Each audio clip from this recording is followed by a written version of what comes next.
اس عنوان پر اپنا اظہار خیال فرمائیں۔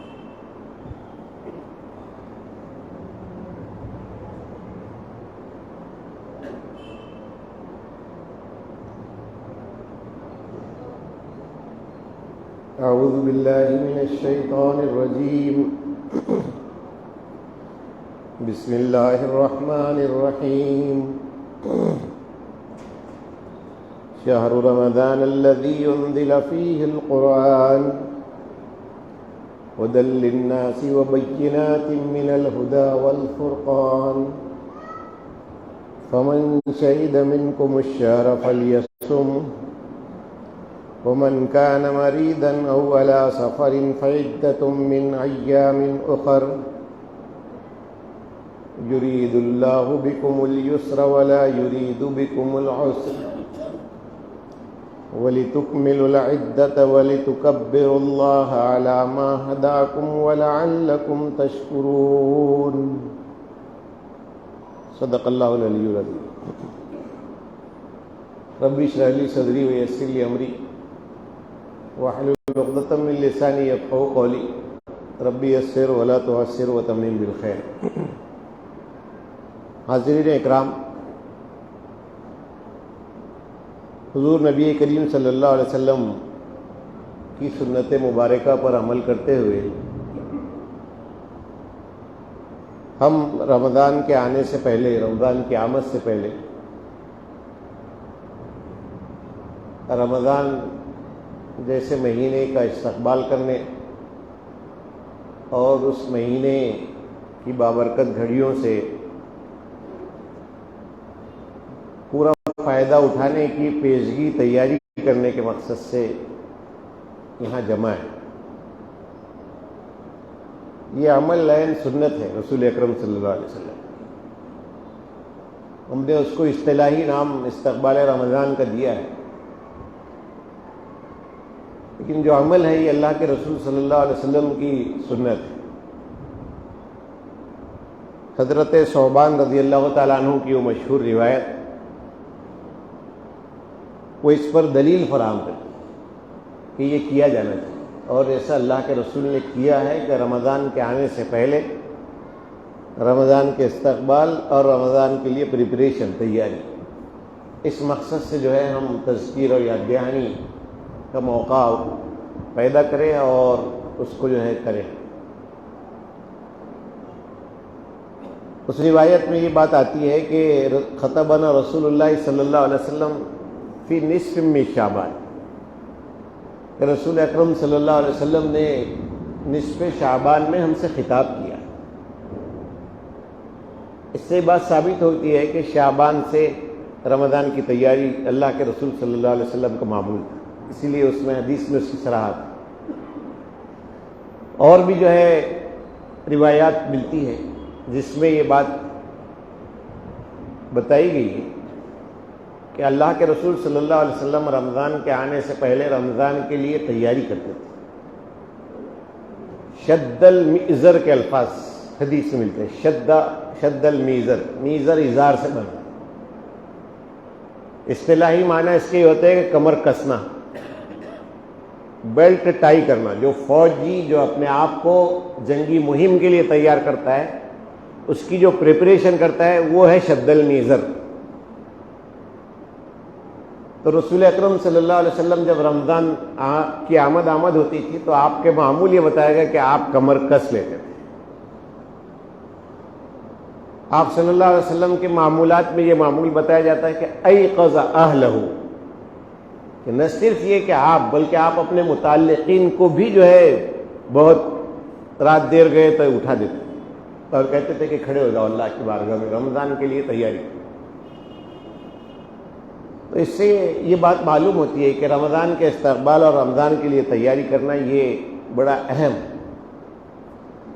اس حدیث میں اللہ کے رسول صلی اللہ علیہ وسلم نے صحابہ سے کہا کہ ایھا الناس قد ظلکم شہر عظیم شہر مبارک شہر فی لیلۃ من خیر من الف شہر جعل اللہ صیامہ فریضہ وقیام لیلہ تطوعا، کہ لوگوں آج قریب تم پر ایک عظیم مہینہ سایہ کرنے والا ہے، بابرکت مہینہ ہے، عظمت والا مہینہ ہے، یہ وہ مہینہ ہے جس میں ایک رات وہ رات ہے جو 1000 مہینوں سے زیادہ بہتر ہے۔ اللہ تبارک و تعالیٰ نے اس مہینے کے دن کے روزے تم پر فرض قرار دیے، اور رات کو اللہ کی بارگاہ میں اٹھ کر کے قیام کرنا یہ اللہ سے نزدیک تر تمہیں کر دے رہا ہے، اللہ کی رضا کو حاصل کرنے کا ذریعہ یہ ہے۔ تو اس سے جو ہے وہ معمول معلوم اللہ کے رسول صلی اللہ علیہ وسلم، تو اسی کے تکملے، اسی کی اتباع میں ہم رمضان سے پہلے اپنے آپ کو تیار کرنا چاہتے ہیں۔ اب یہ تیاری کیوں ہے رمضان کے حوالے سے؟ سارے مہینے تو اللہ کے مہینے ہیں، لیکن رمضان کی یہ خصوصیت، تو اس حوالے سے جو بات ہم کو ملتی ہے وہ یہ ہے کہ رمضان کو اللہ تبارک و تعالیٰ نے اہمیت دی۔ اہمیت اس طور پر دی ہے کہ اللہ تبارک و تعالیٰ نے اس ماہ مقدس کی ایک رات کو نزول قرآن کی ابتدا کے لیے چنا۔ شہر رمضان الذی انزل فیہ القرآن، رمضان وہ مہینہ ہے جس میں قرآن نازل کیا، اور جس شب میں وہ قرآن نازل کیا گیا اس شب کو لیلۃ القدر کی حیثیت سے ذکر کیا گیا، اور کہا گیا کہ وما ادراک ما لیلۃ القدر، لیلۃ القدر خیر من الف شہر، کہ یہ رات جس میں قرآن نازل کیا گیا وہ قدر والی رات، شب قدر، یہ 1000 مہینوں سے زیادہ بہتر ہے۔ مہینے انٹو 1000 از اکول ٹو 83 سال، وہ نہیں، وہ کیلکولیشن نہیں ہے، 1000 مہینوں سے زیادہ بہتر ہے، اس کے برابر بہتر ہے بتایا نہیں گیا، بلکہ کہا گیا کہ یہ رات جو ہے 1000 مہینوں سے زیادہ بہتر ہے۔ کتنی بہتر ہے؟ اور 1000 مہینے، ایسی کوئی تعین، تحدید اور ایسی کوئی جو ہے لمیٹیشن نہیں رکھی گئی، بلکہ کہا گیا کہ اس سے بہت زیادہ بہتر ہے۔ گنتیاں قرآن مجید کہتا ہے کہ اللہ تعالیٰ قرآن مجید میں گنتیاں اس لیے گنواتا ہے کہ تم سمجھ سکو اللہ تبارک و تعالیٰ کے پاس اس کی کوئی اہمیت نہیں ہے، حساب کتاب تم کرتے ہو، اللہ تعالیٰ کے پاس تو بے حساب، تو اس کی عظمت کا کوئی حساب کتاب نہیں۔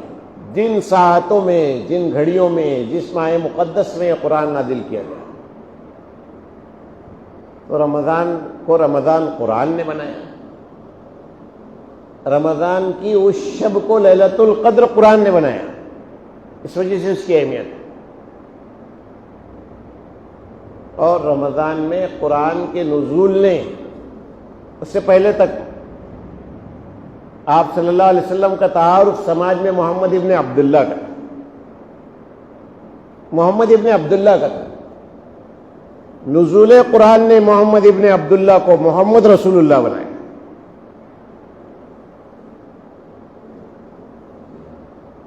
قرآن کی عظمت، پھر نزول قرآن نے، اس کی اہمیت اس وجہ سے کہ نزول قرآن نے جہنم کے گڑھے کے کنارے کھڑی ہوئی انسانیت، وَكُنْتُمْ عَلَىٰ شَفَا حُفْرَةٍ مِّنَ النَّارِ، وہ انسانیت جس نے بحر و بر میں پورا فساد مچا دیا تھا، ظہر الفساد فی البر والبحر، وہ انسانیت جو مکرم ہونے کے باوجود چوپایوں سے زیادہ بدتر بن گئے تھے، کالانعام بل هم اضل سبیلا۔ اللہ تبارک و تعالیٰ نے یہ بات ارشاد فرمائی کہ فَأَنْقَذَكُم مِّنْهَا، اس نزول قرآن کے ذریعے سے رسول اکرم صلی اللہ علیہ وسلم کو جب نبوت و رسالت کے منصب پر سرفراز کیا گیا تو آپ نے اس کی روشنی میں، اس کی تعلیمات کے ذریعے سے جہنم کا ایندھن ہونے سے انسانیت کو بچایا۔ یہ اس قرآن میں، یہ قرآن نازل ہوا ہے۔ پھر یہ قرآن ہی ہے جس کے ذریعے سے رسول اکرم صلی اللہ علیہ وسلم نے اعلان کیا کہ کنتم خیر امت اخرجت للناس تأمرون بالمعروف، تشکیل امت اسلامیہ، اور اس امت کو جانشین نبوت بنانے کا اعلان اس قرآن نے کیا۔ یہ قرآن رمضان میں نازل کیا گیا۔ پھر اس قرآن کی بابت یہ بات کہی گئی کہ ہے کیا اس نے یہ کام تو کیے، کہا گیا ہے کہ یہ ہدی للناس بینات من الہدی والفرقان، سارے انسانوں کے لیے یہ ہدایت نامہ ہے، سارے انسانوں کے لیے ہدایت۔ کیسا ہدایت نامہ ہے؟ بینات من الہدی، جس میں روشن جو ہے ضوابط اور روشن خطوط کار کام کرنے، زندگی گزارنے کی روشن اصول جو اللہ تعالیٰ نے بیان کر دیے، جو ایسے ہیں جو الفرقان ہے، حق اور باطل کو الگ الگ کر کے رکھ دیتے، بائی فرکیٹ کر دیتے، سیما ریکھا درمیان میں کھینچ دیتے، کیا حق ہے کیا باطل ہے، کیا کھرا ہے کیا کھوٹا ہے، اس کو جو ہے یہ واضح کر دیتی ہے تعلیم۔ تو اس کی یہ خصوصیات ہے اللہ تبارک و تعالیٰ کی اس کتاب کی، یہ کتاب نازل کی، اس کتاب سے جو وابستہ ہوں گے ہدایت پائیں گے، اللہ تبارک و تعالیٰ سے جڑ جائیں گے۔ جو اللہ کی اس کتاب سے جڑیں گے اللہ تعالیٰ سے جڑ جائیں گے، اور جو اللہ سے جڑیں گے وہ جو ہدایت پا جائیں گے۔ وَمَن يَعْتَصِم بِاللَّهِ، اللہ سے جڑ جانے والے وہ جو ہے راہ راست پا جانے والے، سچائی کی اور کامیابی کی راہ ان کو مل جائے گی۔ تو اللہ سے بندے جڑیں گے کس سے؟ کیسے جڑیں گے؟ جب وہ اللہ کی کتاب سے جڑیں گے۔ هو حبل اللہ المتین، اللہ کے رسول صلی اللہ علیہ وسلم نے فرمایا کہ اللہ کی یہ کتاب اللہ کی مضبوط رسی ہے،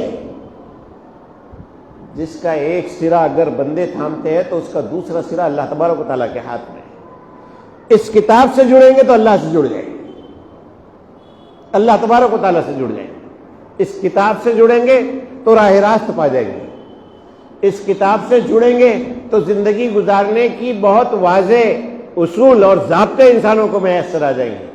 اس کتاب سے جڑیں گے تو وہ کرائیٹیریا اور وہ کسوٹی اور وہ میزان معلوم ہو جائے گا جس کے ذریعے سے انسان فیصلہ کر سکے گا کہ میں حق پر ہوں یا باطل، میں بندگی کی راہ گزار رہا ہوں یا سرکشی کی راہ گزار رہا ہوں، میں اطاعت کی راہ پر ہوں یا بغاوت کی راہ پر ہوں، میں جس راہ پر چل رہا ہوں یہ راہ مجھے جنت پہ لے جانے والی ہے یا مجھے جہنم کا ایندھن بنا دینے والی ہے۔ یہ فیصلہ یہ کتاب کرے گی، الگ الگ کر کے یہ بتا دے گی۔ یہ کتاب جو ہے اس مہینے میں نازل ہوئی، اس لیے اس مہینے کو اتنا عظمت والا، اتنا برکت والا، اتنا سپیریئر اور اتنا برتر مہینہ قرار دیا گیا ہے،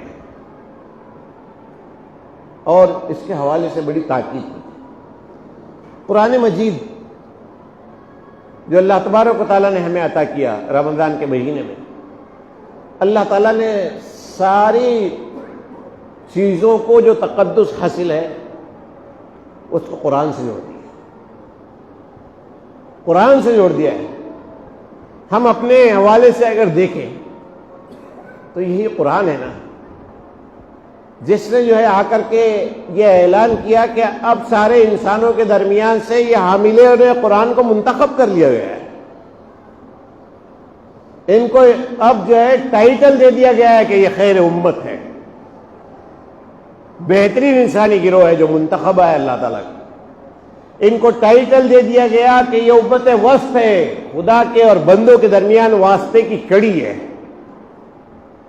ان کو ٹائٹل دے دیا گیا کہ اللہ تبارک و تعالیٰ نے انہیں جو ہے اپنے گروہ اور اپنی پارٹی کی حیثیت سے، حزب اللہ کی حیثیت سے انٹروڈیوس کیا ہے۔ اس قرآن نے ان کو یہ ٹائٹل دیا ہے کہ یہ جند اللہ ہے، اللہ تبارک و تعالیٰ کی فوج ہے۔ یہ قرآن مجید، قرآن مجید اس امت کے حوالے سے یہ جو ہے بالکل صاف نقطۂ نظر یہ رکھتا ہے، اور کہا گیا کہ اب ان ٹائٹلز، ان خطابات اور ان القاب کے ساتھ اس امت کو قرآن کی حامل امت بنا کر کے، قرآن کو تھامنے والی اور قرآن کو سہارنے والی اور قرآن کی اٹھانے والی امت بنا کر کے اللہ تبارک و تعالیٰ نے میدان عمل میں لایا ہے۔ یہ امت، اس کی سارا خیر، اس کی ساری عظمت، اس کی ساری سپیریٹی اللہ تبارک و تعالیٰ نے اس قرآن میں بیان کی ہے، اس قرآن کے ساتھ اس کی وابستگی میں بیان کی ہے کہ اس کو جو اللہ تعالیٰ نے جس مشن پر کاربند کیا ہے، اس مشن کا منشور، اس مشن کا دستور، اس مشن کی واضح تعلیمات، اس کے اصول اور ضابطے وہ اللہ تبارک و تعالیٰ نے اپنی اس کتاب میں جو ہے رکھ دیے ہیں۔ اب اس کو لے کر کے یہ امت مشن راہ کی حیثیت سے، راہ کو روشن کرنے والے چراغ کی حیثیت سے یہ امت کھڑی ہے، یہ امت کھڑی ہے۔ تو اس امت کو یہ یاد دہانی کہ اس پر اس کے برپا کیے جانے والے مہینے کی آمد ہے، اور اللہ تبارک و تعالیٰ نے اس ماہ مقدس میں اس کے ہاتھوں میں جو ہے اس امت کو امامت کے مقام پر جو چیز سرفراز کرتی ہے وہ کتاب ہدایت اس کے ہاتھ میں تھما، یہ وہ مہینہ ہے۔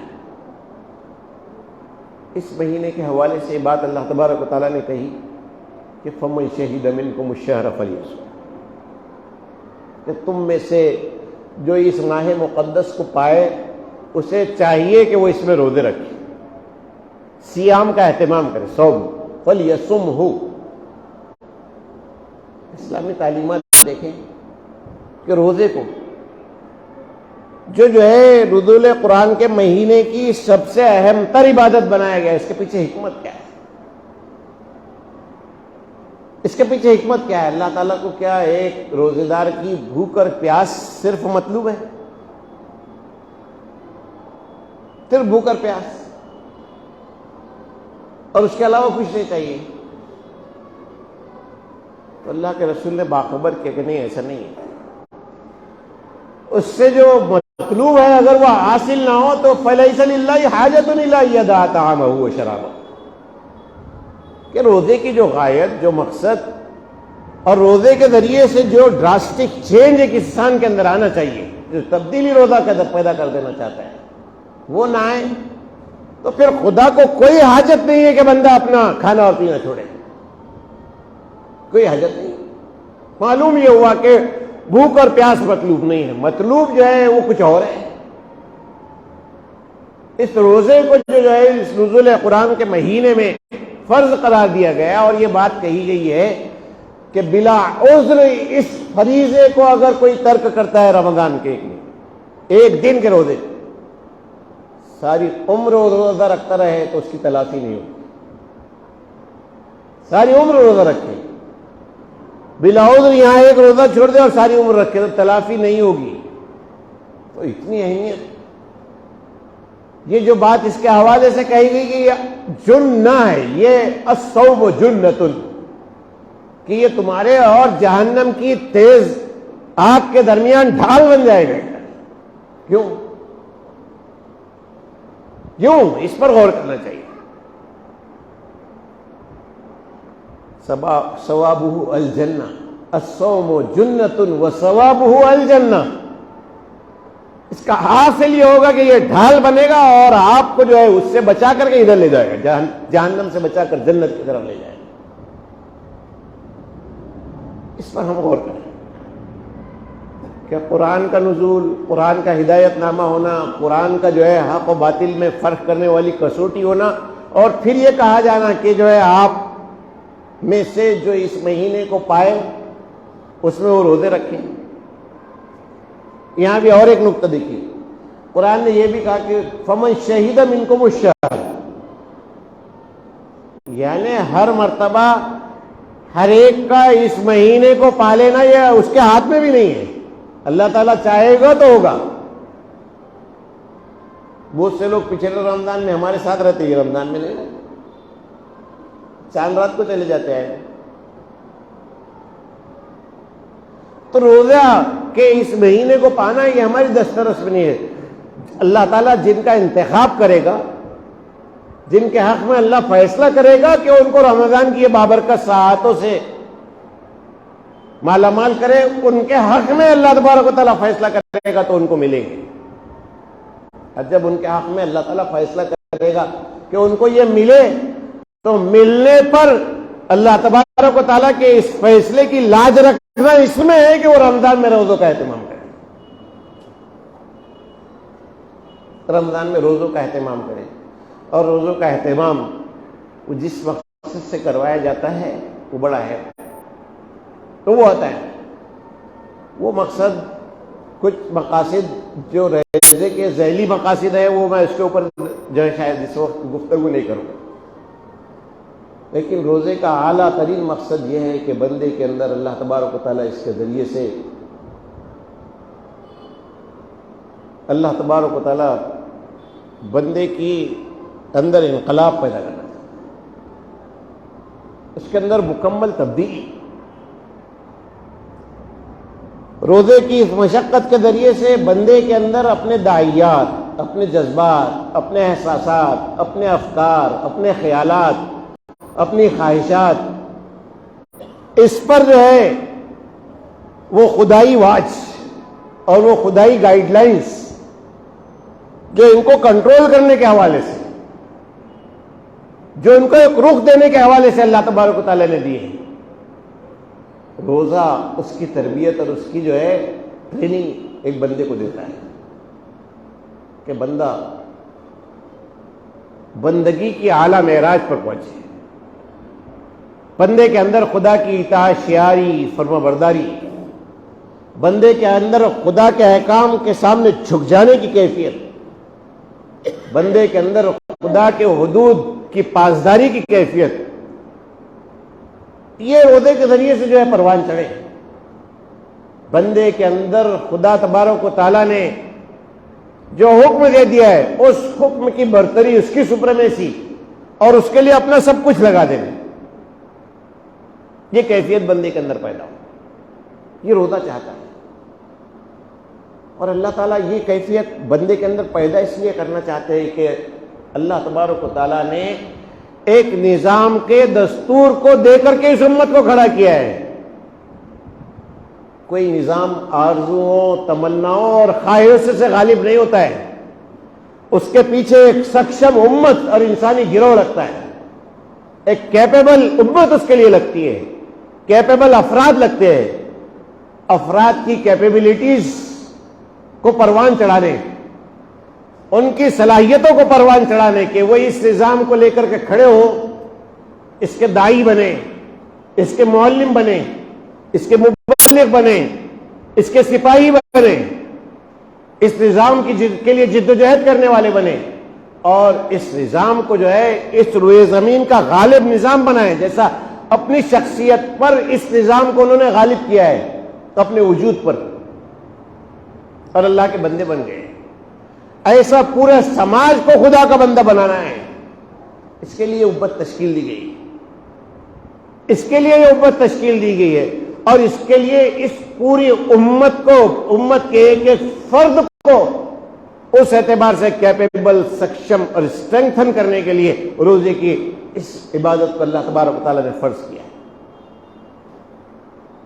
قرآن مجید نے جو لفظ استعمال کیا، جو ٹرم استعمال کی، عرب علماء نے اس پر لکھا ہے، اردو میں کم بات بھی دور دفعہ سے. انہوں نے کہا کہ جو ٹرم استعمال کی گئی وہ صوم کی. صوم بنتا ہے سام سے.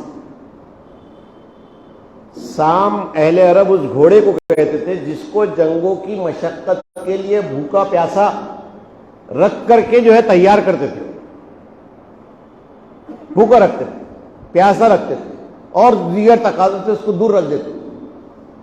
دھوپ میں یوں ہی اس کو عام حالات میں دوڑاتے تھے، سنگلاخ راستوں پر دوڑاتے تھے،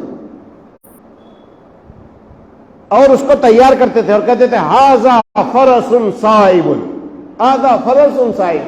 امین حسن صاحب نے لکھا ہے یہ صائم گھوڑا ہے. صائم وہ لفظ قرآن مجید نے استعمال کیا روزوں کے لیے. کیا حکمت ہے اس کے ذریعے سے ایک بندے مومن کو اللہ تبارک و تعالیٰ کے احکامات، اللہ تبارک و تعالیٰ نے جو دستور زندگی اس کو دیا ہے، اس دستور زندگی کو سمجھنے، برتنے عمل کرنے اور پھر اس کو لے کر کے جو ہے جدوجہد کرنے اس کے مطابق سماج کی تشکیل کے لیے، اس کے لیے جو ہے اس کے اندر اعلیٰ صلاحیتیں پروان چڑھے، اور چھوٹے چھوٹے شکم اور شہوت کے تقاضے اس کی کوششوں کو کھوٹا نہ کر دیں، چھوٹی خواہشات۔ امام غزالی نے لکھا کہ انسان کی اعلیٰ مقاصد سے عام طور پر جو چیز جو ہے اس کو بٹھا دیتی ہے اور اعلیٰ مقاصد کے لیے کام کرنے نہیں دیتی ہے، یہی دو چیزیں ہیں، ایک شکم ہے اور دوسرا شہوت، نفسانی خواہشات، اور دوسرا پیٹ۔ اس کے لیے جب انسان اس میں گرفتار ہو جاتا ہے تو پھر وہ اعلیٰ کوئی کام نہیں کر پاتا، روزہ اسی کو کنٹرول کرتا ہے۔ بندے کو جو ہے اس کے اندر اعلیٰ پیمانے پر صبر، ضبط، کنٹرول، ایثار، قربانی، اوبیڈینسی، فرمانبرداری، حکموں کی پابجائی اور پابندی، اس کا جو ہے ایک اعلیٰ صلاحیت روزہ پروان چڑھاتا ہے، اور اس کے ذریعے سے بندے کے اندر جو ہے اعلیٰ پیمانے کی صلاحیتیں پروان چڑھا کر کے اس کو کیپیبل بناتا ہے کہ وہ ہر طرح کے فی السراء والضراء، نارمل اور اب نارمل حالات میں جم جائے۔ والصابرین فی الباساء والضراء، قرآن کہتا ہے جم جانے والے اپنے موقف پر،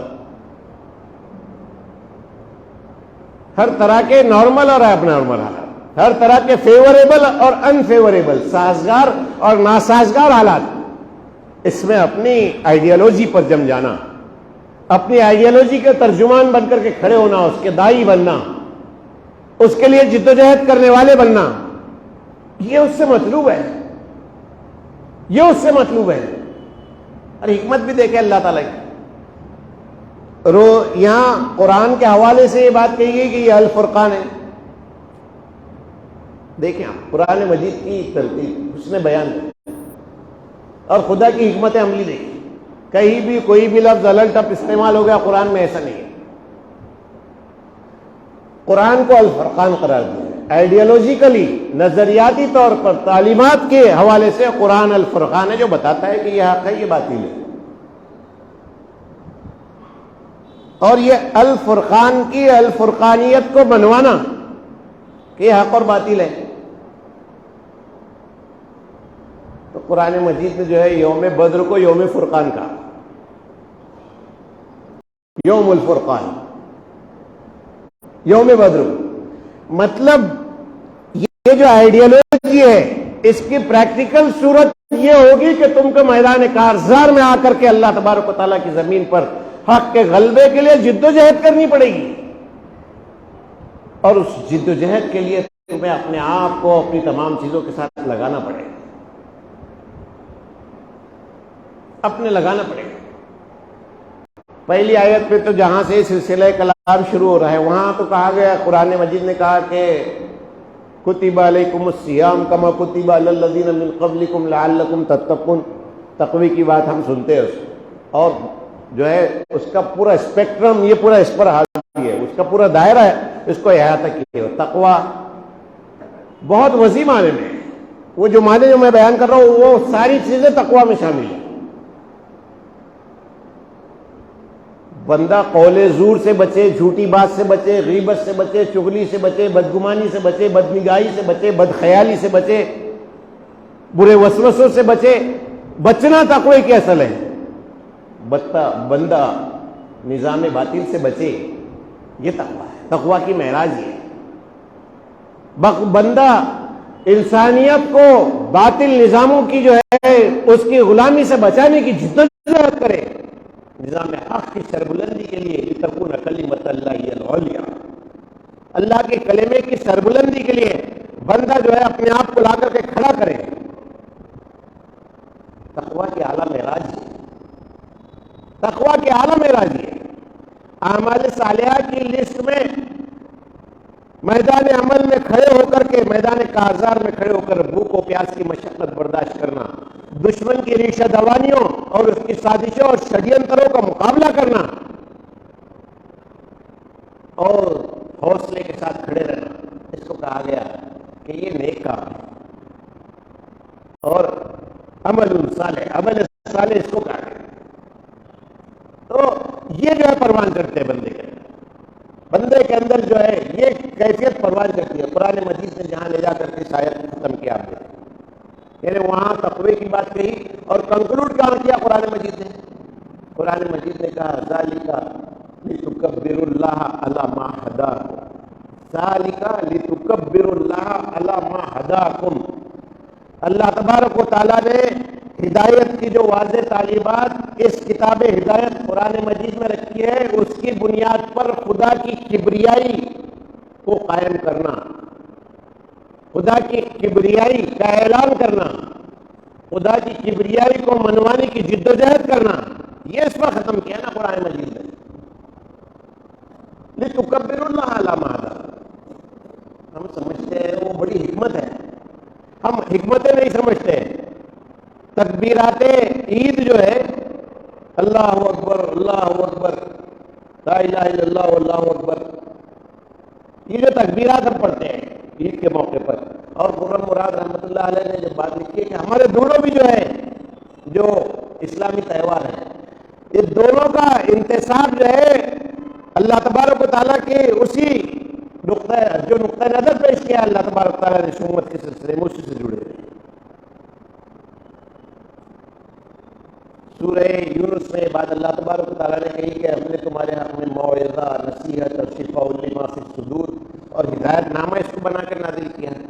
اور پھر اللہ تبارک و تعالیٰ نے یہ بات وہاں پر ارشاد فرمائی کہ یہ اللہ تبارک و تعالیٰ کا تمہارے حق میں جو ہے بڑا احسان ہے، اور اس احسان پر چاہیے کہ تم جو ہے خوشی مناؤ. فَبِذَلِكَ فَلْيَفْرَحُوا هُوَ خَيْرٌ مِّمَّا يَجْمَعُونَ. اللہ تعالیٰ نے یہ کتاب ہدایت جو دی ہے اس پر تم خوشی مناؤ، اور خوشی مناتے ہیں ہم وہ سیلیبریشن عید کی خوشی جو ہے تکمیل ہدایت قرآن مجید کا نزول رمضان میں، اور رمضان میں جب اس سے گزرتے ہیں ہم تو وہاں جا کر تکمیل ہوتا ہے وہ مہینہ، تو کہا گیا کہ فَبِذَلِكَ فَلْيَفْرَحُوا، فرح خوشی مناؤ. اور پھر اس کا وہ جو تکبیرات زبان سے ادا کیے جانے والے کوئی منتر نہیں ہے، بلکہ وہ تکبیرات یاد دہانی ہے. تم نے جس طرح سے اپنے نفس پر خدا کی کبریائی بڑائی قائم کی ہے اور نفس کے تقاضوں کو زیر کیا، پست کیا ہے، اب تم کو خدا کی کبریائی، خدا کی بڑائی، اس کے مقابلے میں کوئی اور بڑائی یہاں باقی نہ رہے، اس کے لیے جدوجہد کریں، اس کے لیے کوشش کریں. اس کے لیے جو ہے تم سے یہ عہد کروایا جا رہا ہے کہ تم اللہ کے کبریائی کا نغمہ اپنی زبان پر جاری رکھو تکبیرات کی صورت. ہم کو اس کو سمجھنا ہے. اور رمضان کے حوالے سے، روزوں کے حوالے سے اس کنسپٹ کو جو اس کی انقلابیت سے جڑا ہوا ہے روزے کی، بدقسمتی یہ ہو گئی ہے کہ روزے کے ذریعے سے جو کنسپٹ امت کو سمجھایا گیا وہ مجہول بنا دیتا ہے. پیاس اور بھوک سے نڈال جسم، اترا ہوا چہرہ اور بجھے بجھے سے ہم نہیں، یہ نہیں. روزہ تو وہ ہے صاحب کہ آپ کو اٹھا کر کے میدان بدر میں کھڑا کرتا ہے. روزہ تو وہ ہے جو آپ کو جو ہے فتح مکہ کی مہم پر جا کر کے کھڑا کرتا ہے. وہ روزدار تھے نا، ان کے روزوں نے رمضان میں جو ہے اس حق و باطل کی پہلی جنگ میں، پہلے معرکے میں، اور حق و باطل کے فائنل معرکے میں ان کے روزوں نے اتنا سکشم بنایا تھا کہ وہاں لے جا کر کے کھڑا کیا. ہمارا روزہ اگر ہم کو اے سی لگا کر کے بیڈ روم میں سلا دیتا ہو تو روزے کی معنویت اور روزے کی مقصدیت پر سوالیہ نشان لگ جاتا ہے. سوالیہ نشان، ہم کو اس کو سمجھنا، اس کی اس مقصدیت کو سمجھنا. اور بالخصوص جو ہے اللہ تبارک و تعالیٰ نے ہم کو جو امت خیر بنایا ہے، دیکھیے آپ امت خیر کے پریپریشن کے لیے رمضان ہے.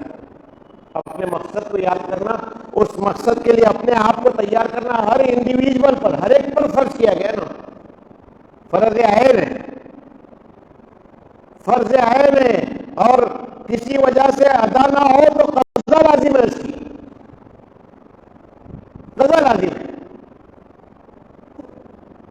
اس انٹینسٹی کے ساتھ جو یہ فرض کیا گیا ہے تو اس کی مقصدیت کی وجہ سے کہ اس کے ذریعے سے جو انسانی گروہ تیار ہوگا، امت مسلمہ جو تیار ہوگی، وہ امت مسلمہ پھر اس بات کی کیپیبل ہوگی کہ وہ الفرقان کو لے کر کے کھڑی ہو، اور اس الفرقان کی بنیاد پر جو ہے معاشرے میں طے ہو جائے کہ کون حق پسند ہے اور کون جو ہے باطل کا علمبردار ہے۔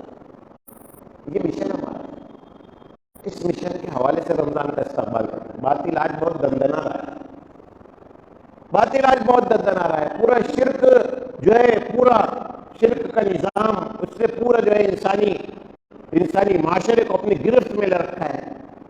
ایسے میں اگر توحید کے علمبردار، نغمہ توحید کے علمبردار، پیغام توحید کے علمبردار، توحید کے اس نظام کے علمبردار، یا اپنے آپ کو جو ہے اس کنسپٹ کے ساتھ پوری طرح سے اٹیچ نہیں کریں گے اور اس کنسپٹ کے حوالے سے پورا طرح سے پریپیئر کر کے کھڑے نہیں کریں گے ہم کو، تو ہمارے وجود کی معنویت پر سوالیہ نشان لگ جائے گا۔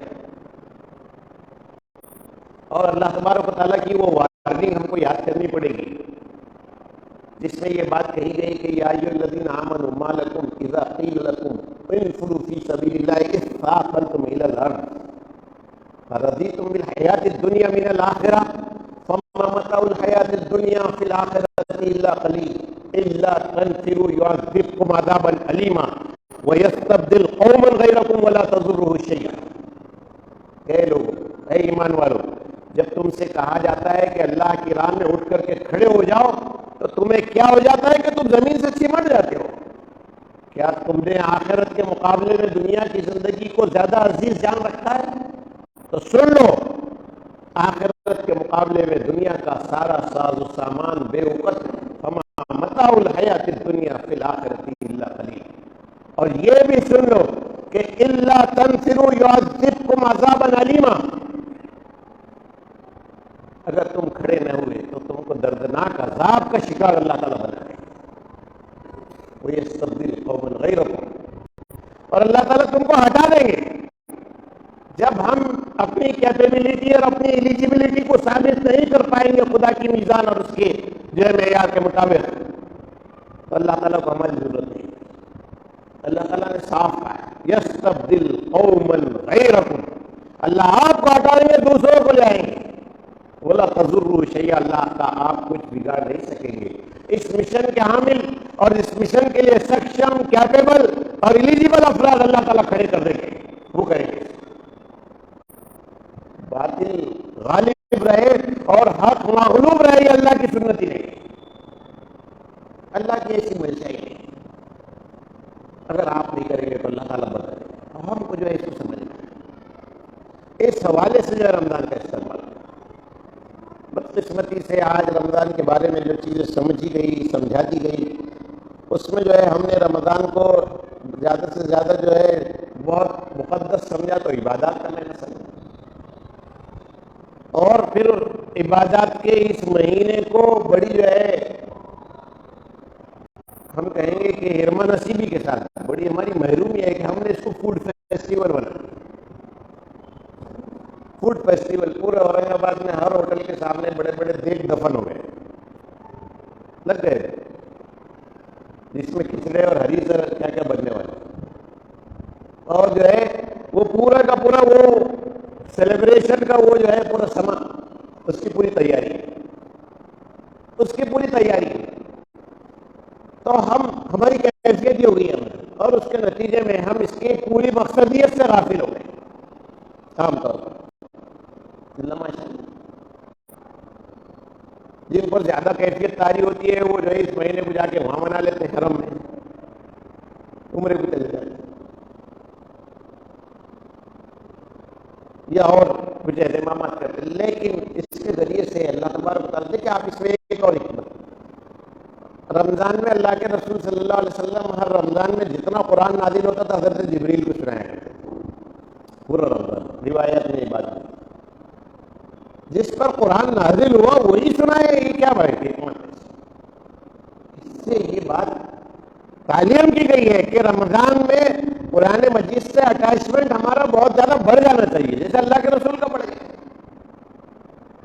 جیسے اللہ کے رسول سے یہ اہتمام کروایا جائے ہم سے اہتمام۔ اور پھر بڑھ جانے کا مطلب صرف یہ نہیں ہے کہ تین تین دن میں کر کے 30 دن میں 10 قرآن ختم کر دیں گے، نہیں، یہ کنسپٹ نہیں، بلکہ یہ اس لیے پورے رمضان میں اللہ کے رسول نے سنایا ہے، پورے رمضان میں اس کا اہتمام کرنا ہے۔ اور کیوں کر رہے ہیں؟ کیونکہ یہ کتاب ہدایت ہے۔ کوئی ایک ہدایت کسی بورڈ پر لکھی ہوئی جو ہے اس وقت تک بے معنی رہتی ہے جب تک سمجھی نہیں جاتی ہے، بے معنی ہے، اس کی کوئی اہمیت نہیں ہے۔ کوئی بھی ہدایت کسی بورڈ پر لکھی ہوئی ہے، سمجھ لیجیے یہاں کچرا ڈالنا منع ہے، یہ جو ہے جو اردو نہیں جانتا اس کے مطلب کو نہیں سمجھتا، اس کے لیے بے معنی چیز ہے نا۔ معنویت اس وقت ہے جب اس کو سمجھا جائے۔ ہم جو ہے گلے سے الگ الگ سر نکال کر کے احل اللہ البیع وحرم الربا، اللہ نے تجارت کو حرام کیا ہے، حلال کیا ہے، اور سود کو حرام کیا ہے، آیت کو پڑھتے رہے لیکن سودی معیشت میں پورا غرق رہے، گھر سود کا، فریج سود کا، گاڑی سود کی، اور ٹی وی سود کی، موبائل فون اب سود پر مل رہے ہیں، ہم غرق رہے اس میں اور پڑھتے رہے، تو بے معنی ہوگی نا وہ چیز کہ اللہ تعالیٰ نے اس کو حرام قرار دیا ہے، حرام مختلف، کیونکہ ہم سمجھ نہیں رہے ہیں۔ تو ہم کو جو ہے اس کو سمجھنا پڑے گا، اللہ کی کتاب کو سمجھنے کا اہتمام کرنا پڑے گا۔ سمجھنے کا اہتمام اس لیے کہ برت سکیں گے ہم، اور برتیں گے جب ہم اس کو، تو پھر اس میں جو تقاضے بیان کیے گئے ان تقاضوں کو برت کر کے میدان میں آ کر کے ان کو پورا کر سکیں گے ہم۔ ہم کو یہ اہتمام کرنا چاہیے رمضان کا استقبال، رمضان کی تیاری میں، کہ ہم اس مہینے میں قرآن کو سمجھیں گے، 30 دن میں 30 رکوع سمجھیں گے، چلو ٹھیک ہے، 30 دن میں 30 رکوع تو سمجھے صاحب، پورے جس سے فارغ ہو جائے آپ، 30 ایسے رکوع جو پوری طرح سے آپ کو معلوم ہو جائے کہ ان 30 رکوع میں اللہ تعالیٰ نے کیا باتیں بیان کی ہیں، 30 احکام خدا کے جو ایک بندے مومن کو کرنا ہے، 30 ایسے کام جن سے روک دیا گیا ہے، 30 حقوق اللہ خدا کے حق، بندوں کے حق، 30 حقوق العباد ایک آپ بنائے نہیں سکے۔ روز میں قرآن سے کوئی ایسی بات معلوم کروں گا جو بندوں کے حق کے بارے میں ہے، جو اللہ کے حق کے بارے میں ہے، جو بندے مومن کی لازمی صفت ہے، ایسا کام جس کو بندے مومن کو جس کے قریب نہیں جانا چاہیے، خاندان کے حوالے سے کوئی ہدایت، اولاد کے حوالے سے کوئی حکم، مال کے حوالے سے کوئی حکم معلوم کرے نا، ہم اس کا اہتمام کریں، اس کو جو ہے کریں، روز جو ہے لے کر کے ہم اس کے سلسلے میں کوشش کریں، تو قرآن کے ختم کرنے پر جو ثواب ہوگا اتنا ہی ثواب یا اس سے بہت زیادہ ثواب اس پر ہوگا کہ 30 رکوع آپ سمجھ لیں، اور پھر پورا سال جو ہے قرآن سے جڑے رہے ہیں، اس کا اہتمام کیجیے، اس کے لیے کوشش کیجیے، اور گھر میں ماحول بنائیے، گھر میں بچوں کو اس کی طرف متوجہ کیجیے۔ اب بڑی جو ہے آسانی ہو گئی ہے، کلاسیں موجود ہے، آن لائن موجود ہے، لائیو آتے ہیں، لائیو جو ہے لوگ پیش کرتے ہیں کہ آج قرآن میں کیا پڑھا گیا، تو ہم اس کا اہتمام کر کے اس کو جو ہے رمضان میں اس کی طرف متوجہ ہو، اور اس کے ذریعے سے جو ہے اللہ تبارک و تعالیٰ کی اس ہدایت نامے کے ذریعے سے کیا چیزیں ہم کو کہی گئی ہے، کیا باتیں ہم کو بتائی گئی ہیں، کیا تبدیلی یہ کتاب ہمارے اندر لانا چاہتی ہے، حق اور باطل کا کیا معیار یہ رکھتی ہے، کامیاب بندوں کی کیا خصوصیات بیان کی ہیں، ناکامی کے کیا اسباب قرار دیتی ہے، یہ سب جو ہے اس سے ہم معلوم کرنے کی کوشش کریں، اور پھر اس کو اپنی عملی زندگی میں برتنے کی جب ہم کوشش کریں گے تو انشاءاللہ تعالیٰ ایسا گروہ اللہ تبارک و تعالیٰ کا ایسا سماج جس میں یہ بیداری پیدا ہوگی، وہ سماج اللہ تبارک و تعالیٰ ان افراد سے اللہ تبارک و تعالیٰ دین کے سربلندی کا کام ہے، اور اللہ تعالیٰ ان کے لیے آسانیاں پیدا کر دے گا۔ آج اس کی شدت کے ساتھ حالات متقاضی ہے کہ حق کی ترجمانی کے لیے، حق کی بیان کے لیے، حق کی دعوت کے لیے، حق کے پہچانے کے لیے امت مسلمہ جو ہے میدان عمل میں آئے اور لوگوں تک حق کے اس پیغام کو پہنچائے، کیونکہ باطل اس طرح کی الغار کر رہا ہے وہاں بہت زیادہ ضرورت اس کی ہماری ہر چیز سے الرجی، ہم نے بتایا نہیں، کبھی ہم نے بتایا نہیں کہ اورنگزیب حافظ تھے، عالم تھے، فقیہ تھے، کبھی ہم نے نہیں بتایا کہ وہ بیت المال سے یہاں سب لوٹ رہے تھے، یہاں پر تو خزانوں کو گورنمنٹ کے اور پونجی پتیوں کو بھر دے رہے ہو. اس نے کبھی اپنی پیٹ کی آگ بجھانے کے لیے بیت المال سے پیسے نہیں دیے. اس نے اپنے کفن دفن کے لیے جو ہے 72-74 روپئے جو ہے رکھ دیے تھے کہ اس سے میرا کفن دفن کرے. جو قرآن لکھنے سے ہوتے تھے اس سے جو ہے 400 روپئے کے آس پاس جو ہے اس کی قرآن کی اجرت موجود تھی. تو انہوں نے کہا کہ اس سے غربا کو تقسیم کر دینا میرے رسالے سے. یہ کردار مومنانہ کردار. اور اپنے جو ہے لوگ مومن اپنے کردار سے جو بات بیان ہے وہ ہم نے بیان نہیں کیا. جب ہم نے نہیں کیا تو ہر چیز سے ہماری مسجد سے، ہمارے مدارس سے، ہماری اذانوں سے، ہماری جو ہے اسلامی شخصیات سے کب الرجی ہو گئی. باتیں سمجھتا نہیں ہے اور اس کے خلاف یہ الغار ہے. تو اس میں ضرورت اس کی ہے کہ کل قیامت کے دن ہم سے پوچھ گچھ بھی ہوگی. تو ہم کو جو ہے اس پر توجہ دے کر کے اور رمضان کے میں ہم کو خاص طور پر یہ اہتمام کر کے اپنے آپ کو اس طور پر تیار کرنا ہے. آئیے عرض کریں اللہ تعالیٰ کی بارگاہ میں کہ ہم انشاءاللہ تعالیٰ ان مقاصد کے تحت اپنی تیاری کریں گے رمضان کی. اور رمضان کو اس اعتبار سے جو ہے ہم اپنے لیے کارگر بنانے کی کوشش کریں گے کہ یہ ماہ انقلاب ہماری زندگیوں میں انقلاب آیا ہے. ہم بدل جائیں. رمضان سے پہلے جو تھے رمضان کے بعد بالکل چینج ہو جائے.